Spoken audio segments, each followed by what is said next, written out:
Now, as a personal injury attorney who is constantly bombarded by people who may have been in an accident last week, last month, last year.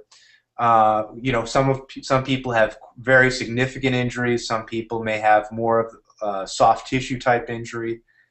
How do you make a determination as to the cases that you accept? Do you have a sort of a formula? Obviously you want people to be happy with your services. How do you make that determination as to, if this is a case that you're going to really be able to help that person? Jonathan, that's a great question, and it's a hard question in some cases. Well, the first issue is,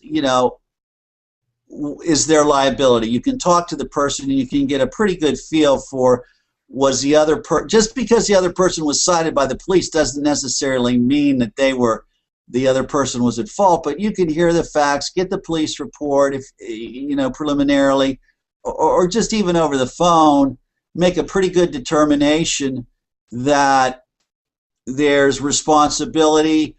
Sometimes there may be partial responsibility, but clearly you can pretty well decide.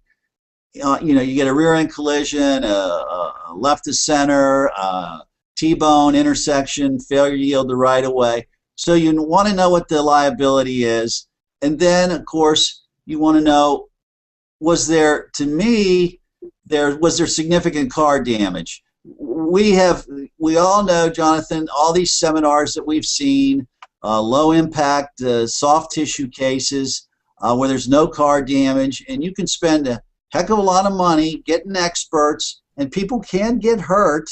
The cars are built so good now that they take the bulk of the hit, but it's really, really hard to convince a jury when you look at a car and see no car damage on at least on one of the cars, because cars can underwrite. So I usually am looking for some type of significant damage. If the bumper cover underneath the bumper has been bent, something like that. And then of course, how fast have they gone to the doctor?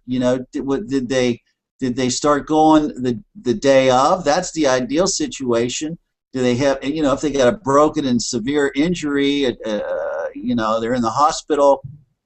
Those are the kind of cases I take and I can add value. Now the ones that are a close call, or maybe somebody's been trying to handle the case themselves for a little while. It's been about 4 months out. The insurance companies kind of started to jerk them around. They're getting the picture. And they come in and they've really only seen the doctor a couple times. Maybe they did go to the emergency room.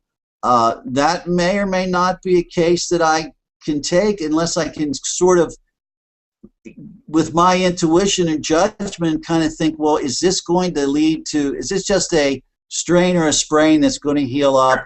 Or are they having radiating pain down an extremity, and it could be a disc injury? Then that could be very severe and serious. I may go ahead and take that case and follow it, and maybe they get better in 6 weeks, but I think they need somebody in there to help guide them.